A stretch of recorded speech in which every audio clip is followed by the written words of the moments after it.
ఈ వారం రోజుల్లో జరిగిన వార్తా విశేషాలను మీకు అందించే వార్తావాహిని కార్యక్రమానికి స్వాగతం.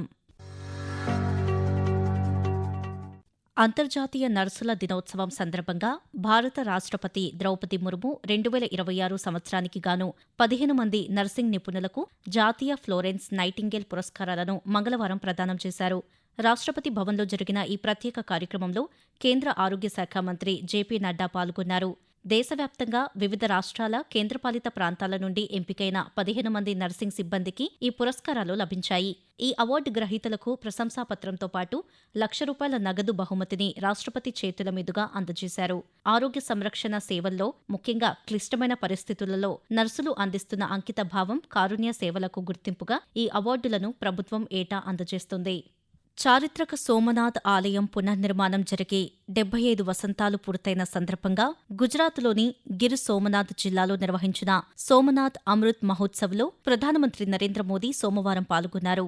ఈ సందర్భంగా ప్రధానమంత్రి ప్రత్యేక పూజలు నిర్వహించారు. అనంతరం ఏర్పాటు చేసిన కార్యక్రమంలో ప్రధానమంత్రి మాట్లాడుతూ శిథిలావస్థ నుండి పునరుద్ధరణ వరకు సోమనాథ్ ఆలయ ప్రయాణం దేశ అజేయమైన వారసత్వాన్ని, నాగరికతను ప్రతిబింబిస్తుందని పేర్కొన్నారు. సోమనాథ్ అమృత్ పర్వ్ కేవలం ఒక పండుగ కాదని, రాబోయే 1000 ఏళ్లు భారతదేశానికి స్ఫూర్తి అని చెప్పారు. భారతదేశాన్ని అణిచివేసే శక్తి ప్రపంచంలో మరే దేశానికి లేదని ప్రధానమంత్రి స్పష్టం చేశారు. यहाँ देख रहा हूं विनाश में सृजन के संकल्प को, जिसे सोमनाथ ने चरितार्थ किया है. मैं यहाँ देख रहा हूं असत्य पर सत्य की विजय को, जिसे प्रभास पाटन ने बार बार जिया है. मैं यहाँ देख रहा हूं हजारों वर्षों की आध्यात्मिक चेतना को, जिसने मानव मात्र के कल्याण की सीख समूचे विश्व को दी है. मैं यहाँ देख रहा हूं भारत के उस अविनाशी स्वरूप को, जिसे सदियों के कुत्सित प्रयास भी न मिटा सके, न हरा सके. ఓటర్ల జాబితా ప్రత్యేక సవరణ ఎస్ఐఆర్ 3వ దశకు సంబంధించి ఎన్నికల సంఘం ఈసీ గురువారం ప్రకటన విడుదల చేసింది. ఆంధ్రప్రదేశ్, ఢిల్లీ, ఒడిశా, మిజోరాం, సిక్కిం, మణిపూర్, ఉత్తరాఖండ్, అరుణాచల్ ప్రదేశ్, హర్యానా, చండీగఢ్, తెలంగాణ, పంజాబ్, కర్ణాటక, మేఘాలయ, మహారాష్ట్ర, జార్ఖండ్, నాగాలాండ్, త్రిపుర, దాద్రానగర్ హవేలీ, డామన్ డయ్యూలో 3వ దశ ఎస్ఐఆర్ ప్రక్రియ ఈ నెల 30 నుండి ప్రారంభం కానుందని తెలిపింది.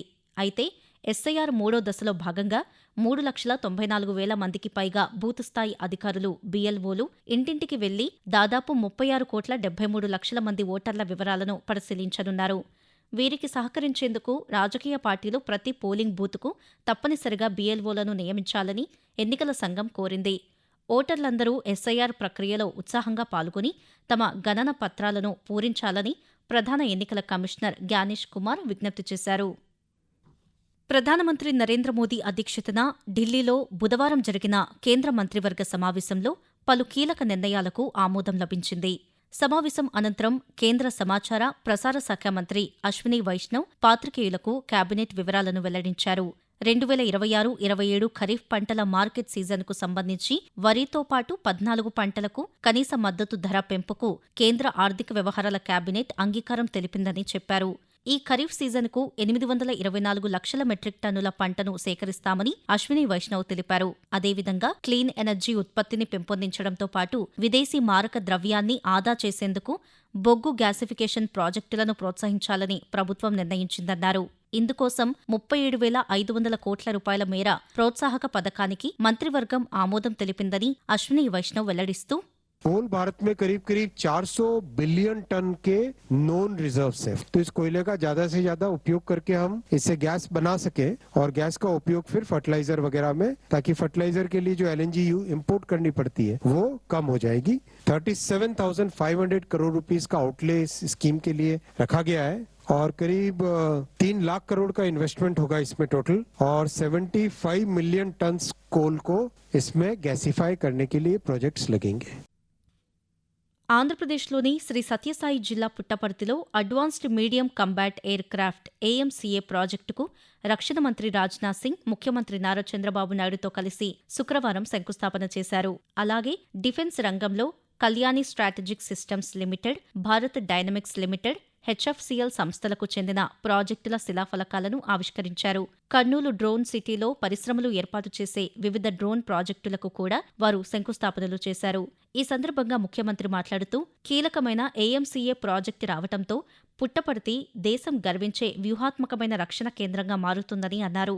అనంతరం రక్షణ మంత్రి రాజ్నాథ్ సింగ్ మాట్లాడుతూ దేశ భద్రత విషయంలో ఇతర దేశాలపై ఆధారపడలేమని, అందుకే ఆత్మనిర్భరత అనేది ఒక కీలకమైన అంశమని పేర్కొన్నారు.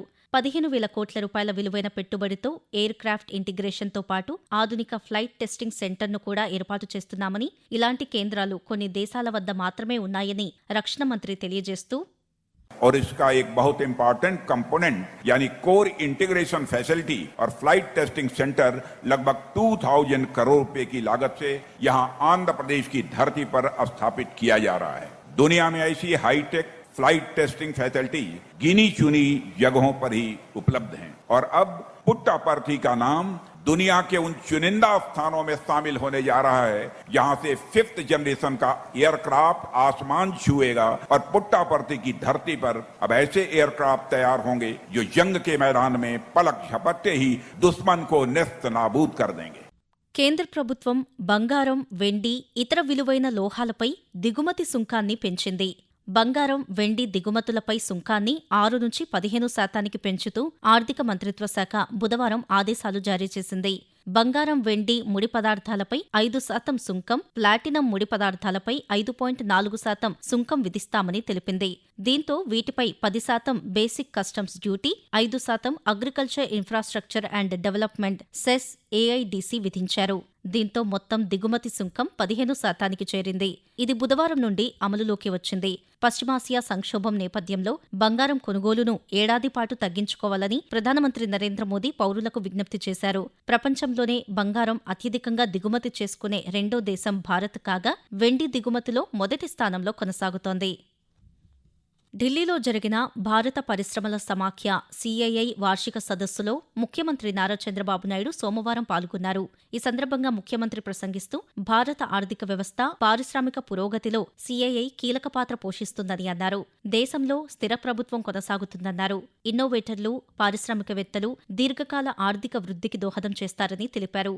ఆంధ్రప్రదేశ్లో 20 లక్షల ఎకరాల్లో ప్రకృతి వ్యవసాయం చేపడుతున్నామని తెలిపారు.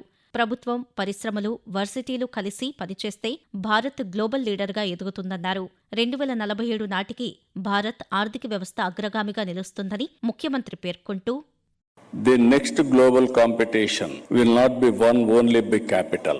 It will be won by knowledge, technology, trust and speed. It is always a pleasure to engage with the Confederation of Indian Industry, an institution that has played a major role in shaping India's economic and industrial transformation.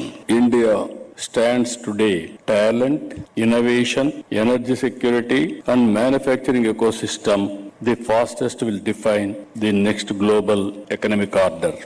Assam ముఖ్యమంత్రిగా హిమంత బిశ్వ శర్మ వరుసగా రెండవసారి బాధ్యతలు చేపట్టారు. గుహవాటిలోని ఖానాపారా veterinary కళాశాల మైదానంలో మంగళవారం జరిగిన ఈ కార్యక్రమంలో గవర్నర్ లక్ష్మణ్ ప్రసాద్ ఆచార్య హిమంత బిశ్వ శర్మ చేత ప్రమాణం చేయించారు. ఆ తర్వాత 4 శాసనసభ్యులు చరణ్ బోరో, అజంతా నియోగ్, అతుల్ బోరా, రామేశ్వర్ తెలీతో మంత్రులుగా ప్రమాణ స్వీకారం చేయించారు.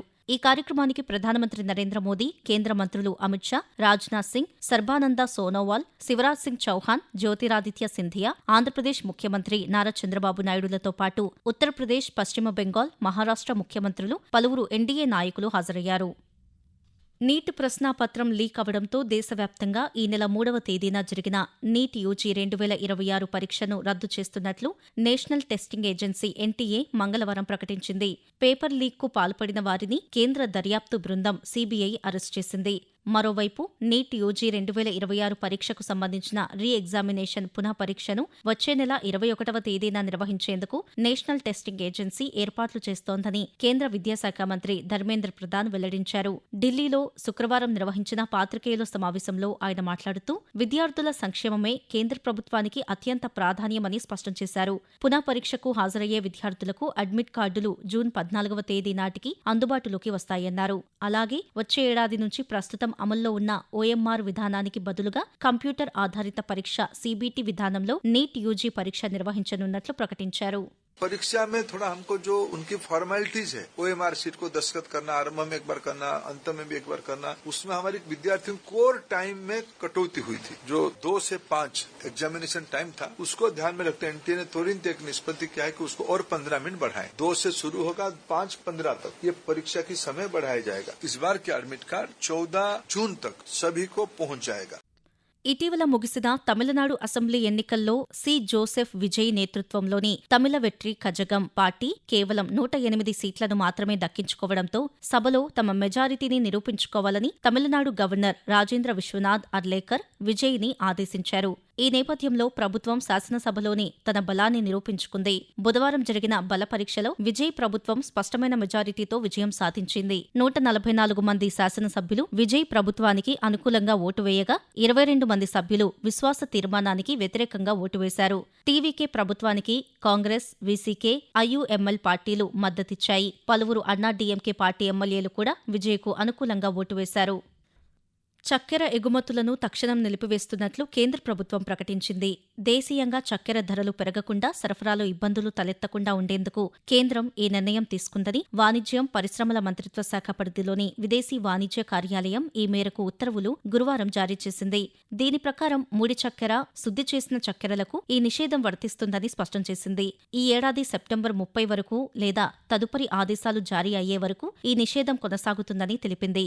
అయితే అమెరికా, యూరప్తో పాటు ఇప్పటికే ఒప్పందాలు చేసుకున్న మరికొన్ని దేశాలకు ఎగుమతులు జరుగుతాయని పేర్కొంది.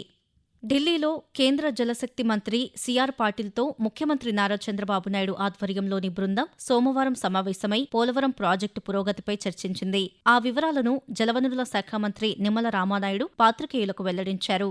ఆంధ్రప్రదేశ్ను కరువు రహిత రాష్ట్రంగా మార్చే లక్ష్యంతో నిర్మిస్తున్న పోలవరం ప్రాజెక్టు 2027 జూన్ నాటికి పూర్తవుతుందని తెలిపారు. ప్రాజెక్టుకు సంబంధించిన భూసేకరణ, పునరావాసం, పరిహారాల నిధులను సకాలంలో విడుదల చేయాలని కేంద్రాన్ని కోరామని రామానాయుడు వివరిస్తూ, ఒక మంచి డేట్ టైము తీసుకుని ప్రధానమంత్రి గారి యొక్క చేతుల మీదుగా పోలవరం ప్రాజెక్టుని 2027కు జాతికి అంకితం చేయాలనేటువంటి ఆలోచన కూడా చంద్రబాబు నాయుడు గారు, జలశక్తి కేంద్ర మంత్రి వారు కూడా మరి ఈవేళ డిసిషన్ కూడా తీసుకోవడం జరిగిందనే విషయాన్ని కూడా తెలియజేసుకుంటూ, PMKSY ఏదైతే ఉందో RRR సంబంధించినటువంటి మైనర్ ఇరిగేషన్ అనేది చాలా చాలా ఇంపార్టెంట్ కాబట్టి దానికి సంబంధించినటువంటి నిధులు మరి ఆంధ్రప్రదేశ్ రాష్ట్రానికి అందివ్వాల్సింది కూడా ఈరోజు ముఖ్యమంత్రి గారు కోరడం జరిగిందని చెప్పి తెలియజేస్తూ ఉన్నాం. ఇంధన పొదుపు చర్యలలో భాగంగా భారత అత్యున్నత న్యాయస్థానం దృశ్య మాధ్యమ విచారణలు చేపట్టాలని నిర్ణయించింది.